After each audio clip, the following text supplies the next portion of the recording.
Welcome back to Tribal Council Talk, a Survivor podcast. I'm not even going to say unofficial anymore because there is no official Survivor podcast, brought to you by KMOV, CBS in St. Louis, Missouri. My name is John O'Sullivan, a former Channel 4 KMOV producer and Survivor superfan, and joined by the amazing Tasha Fox, who still comes to sit next to me in this podcast studio. Two-time Survivor great, and I'm so happy she's here. I'm glad to be here. Yay! Hey. Any initial thoughts before we just dive on in? I'm just excited. It was an amazing episode last night, right? I'm fine with the 63% of fans who wanted, like twists. Yes. The twists are good. Yeah. And it keeps super fans on their toes. And I'm definitely on my toes. Just call me a ballerina today. All right, ballerina. So right away, I just feel sorry for Tiff. Multiple tribal councils, but coming afterwards, things go badly for her. But I still think she does a good job keeping under control and all poised. Exactly. I think she said in her confessional, it's not wise to go off on people because it may be fuel for a fire to be voted out. So I think she's playing it well. Yeah. People were saying in the beginning, like, she's a great player to keep your eyes on because she didn't rise too high in her season. Her threat level was under the radar. Yes. And she's making it through. I totally agree. And I think people genuinely like Tiffany and they want to work with her. It's just the way the lines have been drawn so far. She hasn't had that opportunity, but I sense her stock is slowly rising. No, I've got it marked down to get into later, but she had multiple people come up to her and say, I voted for you and I'm really sorry. I mean, yeah, and we said that last week. People did not want to write her name down. So I think that signified they wanted to keep her as an option to work with in the future. So I know that this is results-oriented, but right away I marked down Coach is being way too cocky. Oh my gosh, that's my second bullet point. Coach is getting too cocky. Yeah, I was like, this isn't gonna go well. No. So we are future tellers for things that have already been produced months ago. Yes. Yeah, I mean, and even Jonathan is the one trying to calm. I feel like he's trying to coach. That's right. Oh my gosh, did you hack into my notes? Yes. This is a side skill. My second point after Coach is getting cocky is Jonathan is trying to coach. Great minds. So I think we're seeing the old Coach resurface, right? He just couldn't let it go. No, and I did pick Coach to go pretty far, but I think. And that was all based off, the rewatch episodes that they did. But I think you don't get the full perspective of Coach if you were just a new era viewer, and then coming in. If you don't rewatch those episodes, you don't get the full Coach that he was last week, that he was this week. Agreed. Yeah, because you got to have some Coach history lessons. Yeah, and you have to watch him on his previous seasons to understand the struggle that he's having, right? And the struggle was real. It's real. It got real last night. Yeah. Anything else before we move from nighttime to daytime where they're still trying to coach? Let's go daytime. Okay. Yeah. Again, then Jonathan's joined by Chrissy and Steph, who are all, saying we've got to calm him down. Yes. Yeah. And I don't know if that ended up being, well, obviously it didn't end up being the right strategy for Coach, but it seems like going backwards, I wonder if they would have been like, okay, no, let's keep having being a lightning rod and keep being Coach and not put him in timeout. Just kind of being that shield. I felt like the tides turned once Colby was voted out. It's like they lost wind in that sail, right? Well, they had it right, where they were saying Colby's the head of the snake. Yes. And Coach is the tail. Yeah. And apparently now it's just the middle of a snake. Mm-hmm. Yep. Speaking of the middle, who are Emily, Christian, Devin, and Aubrey in the middle of? Who are they in the middle of? I'm so glad that we got to see that footage because I honestly could not really tell who was going where, but I think Jonathan, Stephanie, and Chrissy laid it out. The middle, Aubrey, Devins, Christian, and Emily. But my whole point is if Coach thinks that he has his 5, yes, and then he also thinks that Cirie and Azie are with them, then the only people on the other side is Tiff. So that's not much of a middle area. No. It is. No. Do you not just want to say those dorky people over there? So they're calling them the middle? The middle. It's still confusing, right? But I think there's a lot more game left, and these middle people are going to be a formidable 4. Well, yes, I'm wondering if they actually do become more of in the middle of so right now you seem like you have the Cirie and the Wizard of Oz. Yes. And And then I'm wondering if they end up being in the middle, like who are they going to end up working with? Right. Or That's a good point. More Is factions. Cirie, Rizzo, and Azie truly the middle? Because I see Jonathan, Stephanie, Chrissy as one side. I see Aubrey, Devins, Christian, and Emily as the other side. I think Cirie, Rizzo, and Azie are the swings. Right, because They even can go going either back way. to the original tribe, Yes. like they, Emily and Christian and Devins, like they included Cirie as their They fourth. did. They did. So, There's all sorts of webs Yeah. of relationships here. yep. This was a scene that was leaked ahead of time, but Ozzy going to Tiff, like we said, like he went up to, was like, owned up to the vote, saying, Yes. sorry, like put the target on coach. Exactly. And then Survivor, when you play, When? Yeah, not when if. you play, you have to be so aware of opportunities like that. You got to handle business, which is what Ozzy did in writing Tiffany's name down because Dee needed to go. But what he did not do, and he did way better than what Coach did, Ozzy just went straight up authentically like, hey, this is what happened. I'm sorry, but I want to work with you. And it was genuine. I think when Coach did it, it just came off as like, I'm lying. Right. And he got caught in a lie because he didn't have anything to say. We'll get to it in a minute, but he didn't have his game plan or his strategy together. Whereas Ozzy's like, I need to handle this. This is how I'm going to do it. And he did it. Yeah. And so I think Tiffany respected him for that. And then you could see how it goes back and forth with Ozzy, where he tells, Tiff he wants to get rid of the middle and keep Coach as a lightning rod. And then the quote, "Dragon slay that ass." But you really, you do see, especially Ozzy going back and forth with like who he wants to target. Exactly. But again, Ozzy was wise to tell Tiffany, we need to get Coach off. Even if it was the truth or not, it was what Tiffany needed to hear. And she's like, oh, okay. Yeah. He's willing to work with me. Yeah. So even when you have dirt on your hands, you can still redeem yourself with the right words in Survivor. And I think we talked about this before. Being a smart player entails knowing what the other person needs to hear in that moment. And that's what you needed to hear. Right. And all too often, Coach just wants to hear what he has to say in the moment. Exactly. That is so true. That's the difference. Anything else before a boat shows up on your notes? Nope. All right. The boat shows up. And what I said was this seems to be a total 180 of the journeys from the new era. Yeah. Because originally, like, they didn't want to go, no one wanted to go on it. They didn't want to have it on them. Right. And then after what happens with Ozzy, they're like, oh, you were safe? Like, everyone wants to go on the journey now. Exactly. Yeah. Did everyone put their... Not everyone. Not everyone, but it seemed like, there was more than a definitely handful. more. More than a handful. Yes. I still, respect the strategy of doing the shot in the dark so no Agreed. one can cheat with rocks or sticks. Agreed. But that was it. Like, originally people didn't want to have that target on their back. Yes. But now it's like, no, I want to go. I want to be safe. Go. Yeah.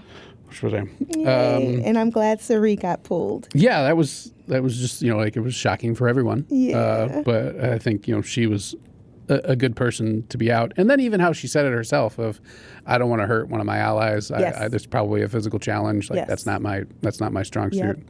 So I thought Yeah. she played it well. I agree. Now, the thing that I'm respecting a lot about Jonathan this season, who seems to really evolve, when it came time to do the pairs for that challenge, he tossed it on to Joe. So he was like, Joe, how did you do it in 48? And then so it's almost like putting it on Joe. Yes, I love that. Yeah, I thought that was very smart. I think Jonathan is good. So my question for you, if they knew the twist ahead of time, how do you think the pairs would have changed? Oh gosh. It'll take me a minute to So we had think through, but let me hear Jonathan what you and have to say. Christian, Coach and Chrissy, Azie and Steph, Joe and Tiff, Emily, Rizzo, and Aubrey and Rick. Yeah. So I think, especially like the key thing was like a Jonathan and Christian. So that's great for them. They're two different groups, and then they can work to protect each other. Yes. But so the problem was, and it ended up being this way with the twist, with Coach and Chrissy being allied and Aubrey and Rick, Yes. that kind of put more of the target on them. Right. So, but that is the whole point of the twist. Exactly. But I've got to see moving forward, if anyone in any future season has this, they're going to pick things differently. Right, totally. I probably would have liked to seen Emily and Christian together. Yeah. But the second I saw the challenge, I wrote down Emily and Rizzo are in trouble. Yep, exactly. Yeah. But no, I couldn't have asked for better pairs. I think it worked out well. It shielded some people. Emily had the idol, so Rizzo was good. So, I think it worked out great. And, honestly, I think the Jonathan Christian pair up is smart. He can handle the physical things. If they just have one little thing go differently, you never know how that goes. Yes. But that's why I didn't, they automatically, other people started talking about Aubrey and Rick, right away. Right. And I'm like, that just seems too easy. I agree. And nothing more regretting playing an idol. Yeah. The week and that before. was what Ozzy, Joe, and Jonathan that were having the conversation about Devon's. Joe does not like Devon. No, I mean, that's, we're going to, I think we see that. There's going to keep seeing repercussions of their disagreement. It's going to come to a head for sure. I wrote it down before she even said it, but, Chrissy is the coach whisperer. Yes, she is. Before she even said it. I'm just saying, I wrote it down. And it's interesting that Chrissy's telling Coach to calm down when that same conversation was when they did the tribe swap. Exactly. Yeah. It's a good little turn of events. Well, and kudos to her for evolving before our eyes. Yes, I'm sorry she got Coach crazied out. Yes. So you brought it up a little bit, how Coach talked to Tiff, like the same way he talked to Dee. It just seemed like when he goes into these conversations, he has an idea of what he wants to say. Yes. But he's not thinking ahead about how the person is going to respond to that. Yes. And he just keeps getting caught in that. And I think that's something that I would think about, a difficult conversation training. Okay, I'm going to say this, this, and this. What are their responses going to be, and plan ahead. Yeah. I don't think Coach did that. Right. And I don't think Coach leaves any space for response. He goes in with his speech, not being cognizant of, okay, let me take a pause. How are you feeling? Then Coach says something.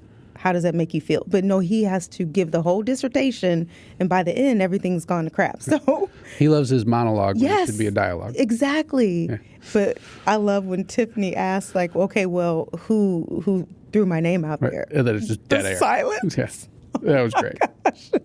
And he's really trying to think, what should I? But like you said, before you go into a conversation like that, you have to kind of, okay, if A happens, I will do this. If B happens, I will do this. It's like he had no A, B, or C planned.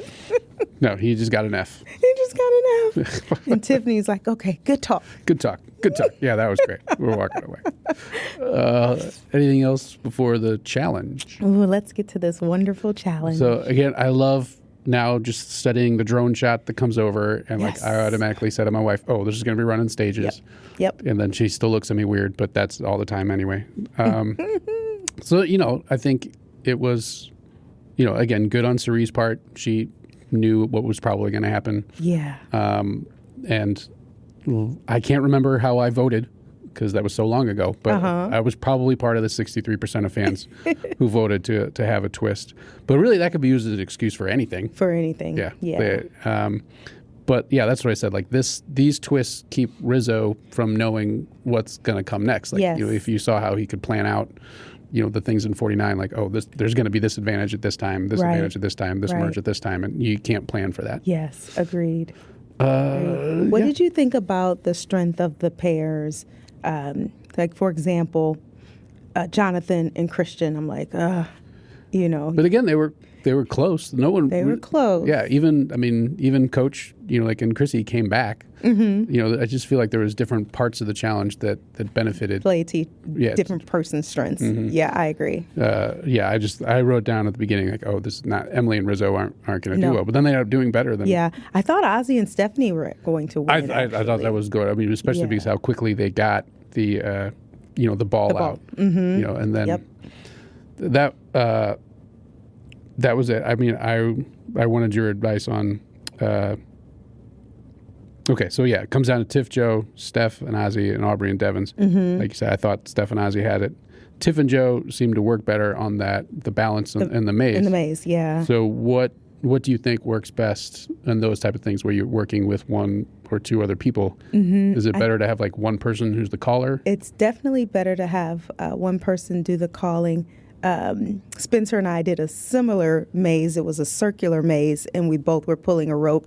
And it's better to have a dominant person that is making the decisions and another person kind of just watching the maze, like giving direction.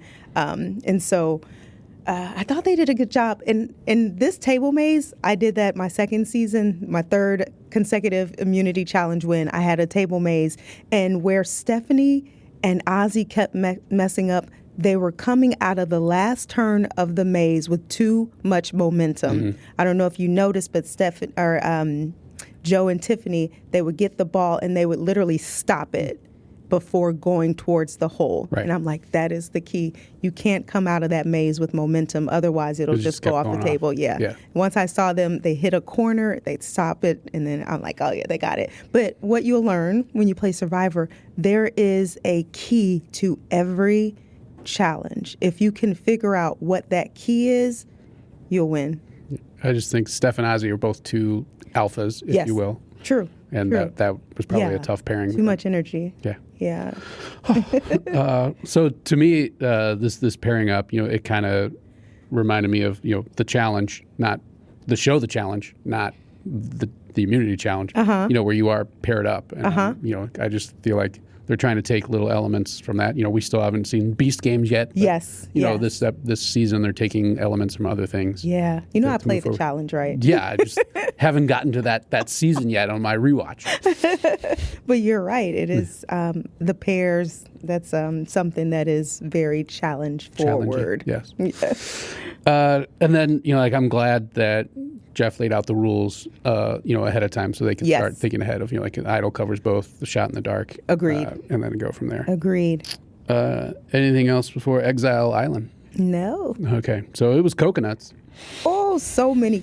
If I were Cirie, I would be drinking those coconuts. Yes. Well, that's what my question for you was, like, would you have even tried, or would you have just said, nope, I'm not going to go vote?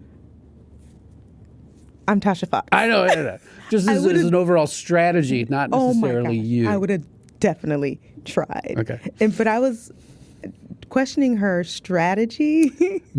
Also, my question on that, like, yes, what did you think about her strategy? Well, to me, I automatically started thinking, well, like, one, we see where it is. Yes. But from a production standpoint, it's going to be in the middle. Like, it's going to be surrounded by other coconuts because that looks better visually. So as I wrote down, it was like, I wouldn't start on one side and go across. No. Like, I would rather like start in the middle, like go like 10 feet, like do a channel, then go to the other side. Yes. And then keep going. I agree. That's the same thing I was thinking. I'm like, start in the middle, work your way, not all the way out, but maybe midway out. Right. I'm like, just do a channel. Yes. Yeah. Yes.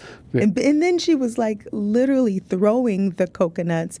But I'm like, she wouldn't have known how big that phoenix was. So I guess it's a possibility that it could be on the underside of the coconut. So I guess she did have to lift them up a little bit. But she was literally throwing them when all she had to do was maybe just tip it. Yes. I'm like, girl, no wonder you're about to pass out. So, yes, great minds think alike. Yes. But then, there was this specific angle on the phoenix coconut from the ground where you see it and her in the background. So would there be a camera that was like so far back that's like rack zoomed in, or would there be cameras closer?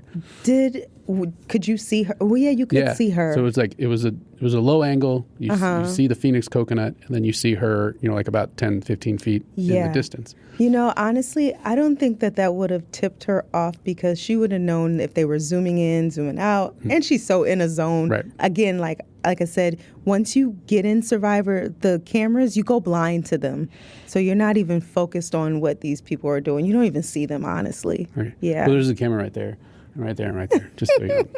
Well, $1 million isn't on the line, so I can observe those. I just, and then when they keep doing all the Cirie flashbacks, it just makes me think like that Cirie's going to make it far in this game. For sure.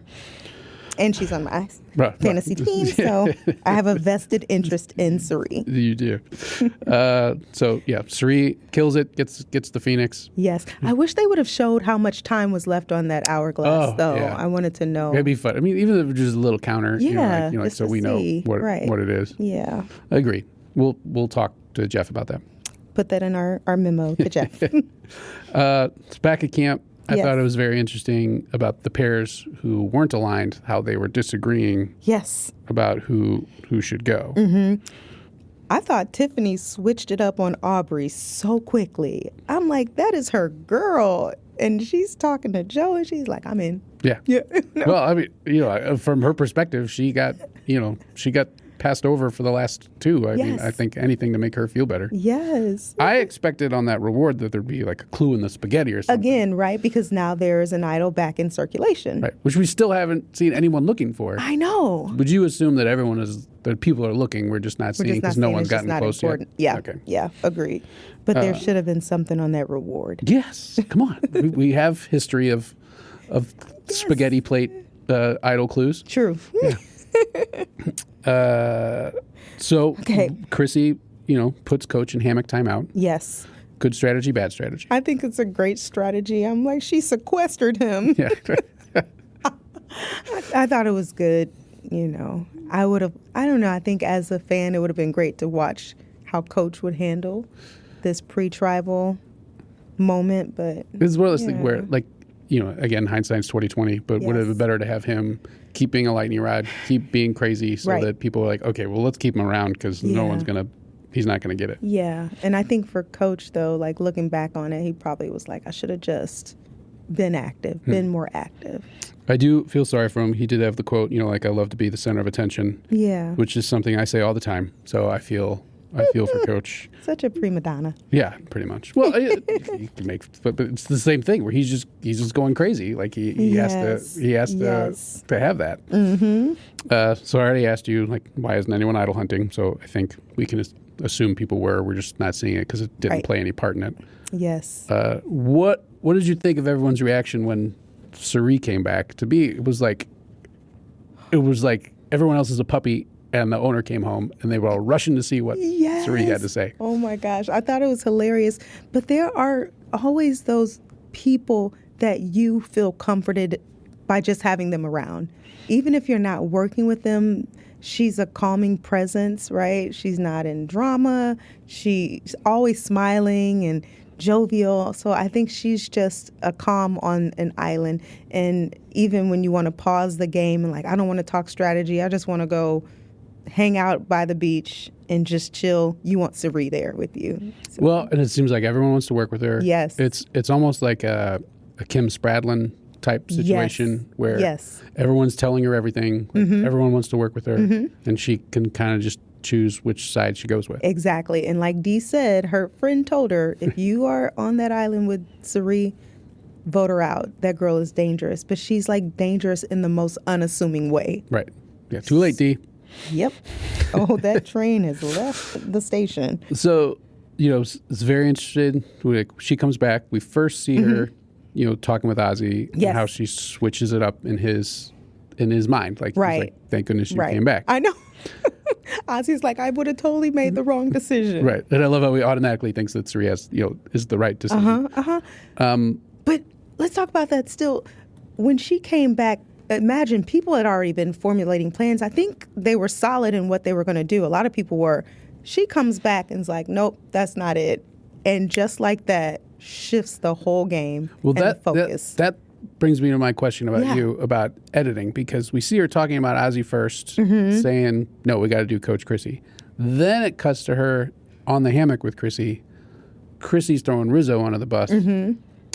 My question is, when it comes to editing and, like, it may not be in the right chronological order, because it's the same thing Dee talked about in her exit interview from last week, that the blow up that she had with, Coach is on the hammock with Jonathan, that was actually right before Tribal, but they aired it at the beginning of the episode. Yes. So I was really more wondering if you thought the Chrissy throwing Rizzo under the bus came first before she, then. I do. Okay. I do, which I think is why she totally blew up everything, because she's like, I think Cirie she doesn't contribute if it's not none of her business, in a sense. Like if she's like, okay, the vote is going this way, doesn't affect me or my people, cool.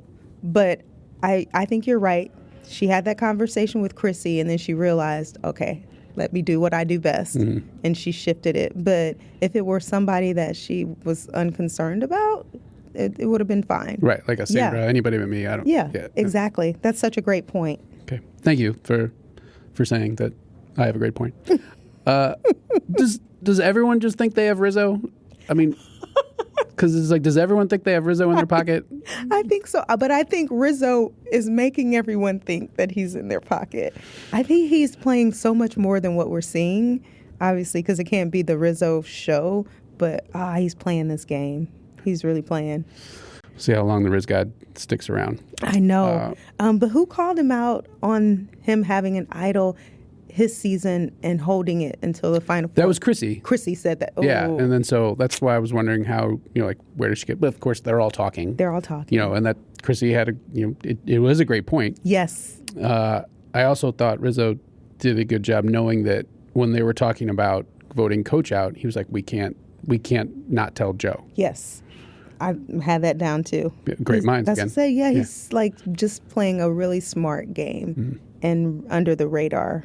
Okay. In my opinion, yeah. Speaking of radar, it was at this point in the episode where I had to stop and watch the weather. I know. So, I just want to say thank you to Steve Templeton and the Forewarned Storm team. Yes. My internet was out. I was watching the News 4 via my hotspot on my phone, but I felt very safe. So thank you, Steve Templeton. Thank you, Steve. All right, back off the radar. Yes, but when Rizzo went to Joe, Joe really wasn't for it at the beginning. No. So I didn't, and maybe it was the editing. I didn't really see when that changed for Joe. I'm wondering if so I marked down, like, Joe was trying to say, like, no, I don't want to do this, but yes. I think he thinks he has more, I wrote down, gravitas, influence this season, the same that he did in 48, and yes. he doesn't. No. But I think he thought that he did, so I think what he was saying, like, okay, well, never mind, it's back to them. Yeah. And he didn't really have the full understanding of where everyone was going. Right. And I will say, I guess I missed that because when, at the end, I like to see who voted for whom, I was like, oh, Joe was in on it. But yeah, That's why I wonder how much the Rick play influenced, like who right. switched and who didn't. Exactly. But so before Tribal Council, the only other thing I'm going to say about I loved of the editing thing was when they were talking about, Rick versus Coach. Yes. And it's like Rick walks off, and then in the background you see Coach laying in the hammock. And so just props to the camera work on Survivor, and then it cuts to Coach's song. And I from a production standpoint, I just love that angle. Yeah. Those Survivor producers are pretty awesome. Then we had the whole Coach montage. At that point, I was like, Coach is going home. You knew it. Yeah. You knew it. You knew what to watch for, right? Yeah. Yeah. So we're at Tribal Council. Yes. Unless we have anything else. Nope. Okay. Ooh, Dee walked out. She was on fire. Oh my gosh. Her attitude, you could tell she was mad. Yeah. I hope my wife can order that outfit because she looked ready to just like, yes. Everyone look at me.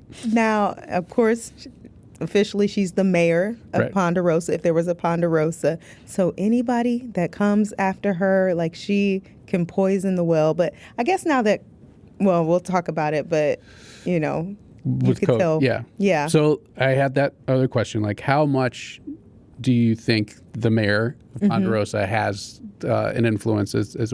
it goes through the game? The mayor is a critical role in Survivor. That person can single-handedly determine the fate of the winner and ruin people's games. I'm telling you.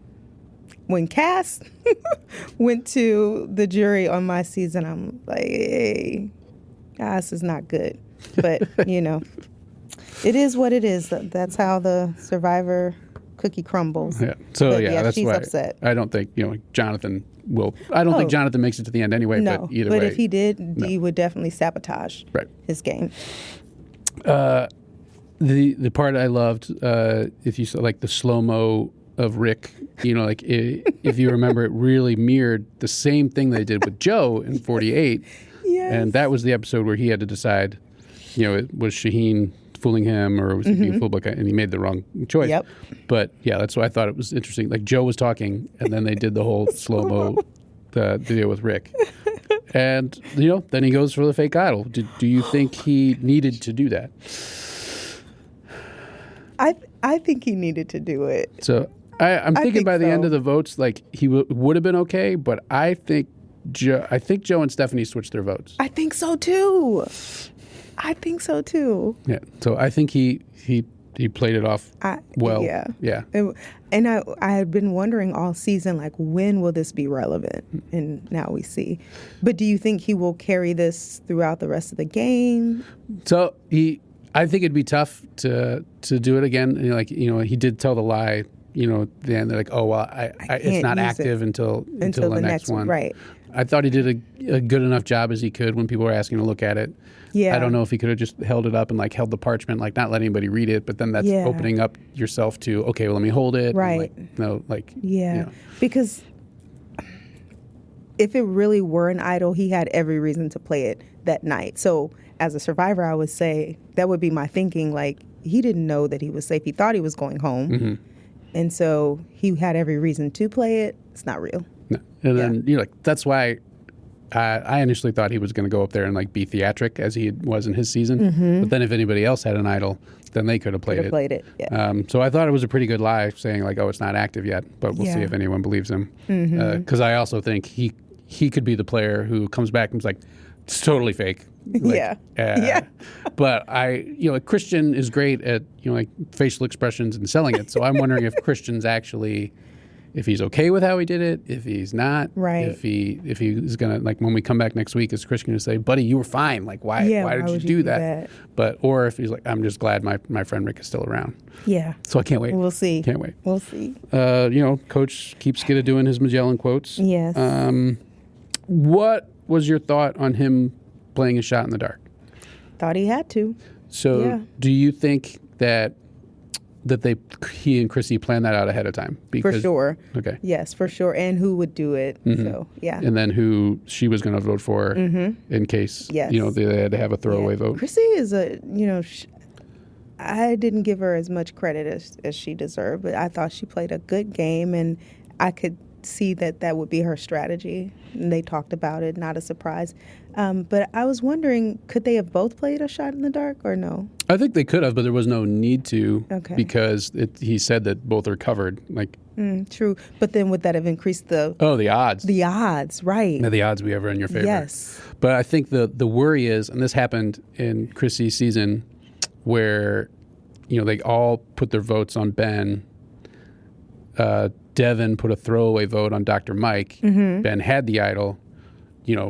Almost, there's no shot in the dark then, but a version of that. And then so she saw we have to make sure that there's a throwaway thing. So if she thinks that all these people are voting Coach and Chrissy, she has to make sure there's at least one other vote going on someone else. Oh, right, because she would have lost her vote. Right. So that would be why. That would be why I think that she would. So if they thought everyone was going to vote for them, or if even one person voted for someone else, then she had to make sure there was a tie. Yeah. So I don't think they could have both people play it, just because then you would be totally out of luck. Yeah, but you're going home anyway. Well, apparently, when you're stuck with crazy coach, of course. Interesting. I feel sorry for Chrissy. I think she's a strategic player. A great. We didn't really get to see her show her challenge stuff, but she was great then, and she just got coach crazied out of the game. Yep, agreed. What else? Oh, the only other thing I loved was the Emily eye roll. What did you see when Rizzo made the comment to Coach you're great, you're a thing, and then she, I was like total jury management, and is she going to throw him under the bus for that? Right. And when they held up the Emily Rizzo parchment, Emily Rizzo, and was it Emily or Rizzo that was like, thanks, Chrissy? Yeah. Or you knew it was Chrissy's vote. Oh man. All right. Okay. Well, let's check out how our fantasy teams are doing before we get any other final thoughts. Team Tasha's making a comeback. Whew. Tasha still has Joe, Cirie, Tiffany, so she got those double immunity points. Nice. Aubrey, Emily, and Christian. Team John is only losing first two picks, and now still left with Stephanie, Rick, Azie, Jonathan, and Rizzo. I will say that before this week, Team Tasha was down 19 points. Now, Thanks, John. She is only down 10 points, Okay. but has the 6 players left to my 5. And, the points are very back heavy, so the more people you have towards the end. And I got to tell you, I think Tiff might be making it pretty far now. Yay. So props to you, Team Tasha, for coming back. All right, before any other final thoughts before looking ahead to next week? I guess I have a question. Do you think we're still in double elimination territory, or I'm can wondering, we start slowing down? Well, I can't. I assumed we would have had a regular old tribal council this time, and then a double tribal council when there was 12 left. So then we went from 13 to 11. Are they going to keep doing this exile thing? Right. Are they going to do it off and on? Yeah. So I think that impacts. I assume they're going to want to have a double tribal just sometime because it's entertaining to have 2 different challenges going on. Yeah. It's a way to do a reward challenge and an immunity challenge at the same time to cut down on time. Okay. But we've got the finale's on the 20th. There's still 11 people left in the game. Right. We've got to get rid of 8 people. Got to get rid of 8 people. Wondering how many people start the finale, usually it'd be the 6, or are they going to do 7? Exactly. So, I think there has to be at least 1 or 2 more double elimination weeks. Yeah. Well, I'm excited to see Jeff participating in a challenge So that was next week. I'm wondering what that's like. We see the clip. Like, do you think someone calls him out? Yeah. He's like, hey, how about you come over here and give it a try, Does he take someone's place? Yeah. And if Jeff wins, he wins on behalf of this person. Yeah. I can't wait to see, what that entails. Like, do they call him out afterwards and be like, okay, well, let's see it. Is it a different twist on that challenge? Right. Because, it's pretty standard that, it's, what is it, a third of your body weight, half your body? I think it's a third of body weight. Yeah. I can't wait to see. This Jeff seems to be having fun. Everybody's having fun. I think Jeff's having a great time. Even though Coach went home, I think he was the same as Colby, where it seemed like he was having a lot of fun this season. I do think that is one of the themes of 50. Like, they're having fun. Most of the contestants are having fun. Yes. And so is Jeff. Yeah, and I like the fact that this season 50 is a good sportsman season, because sometimes it gets vicious and it's ugly, but I think season 50 has lived up to every expectation that you would have for a Survivor milestone like this. Yeah. Sorry it's Thursday, and I already can't wait for Wednesday next week. I know. Yeah. We will be back next Thursday to talk about the amazing episode that I'm sure is going to be amazing next week on Survivor 50. So thank you for joining us for Tribal Council Talk, and you'll listen to us next week. Bye.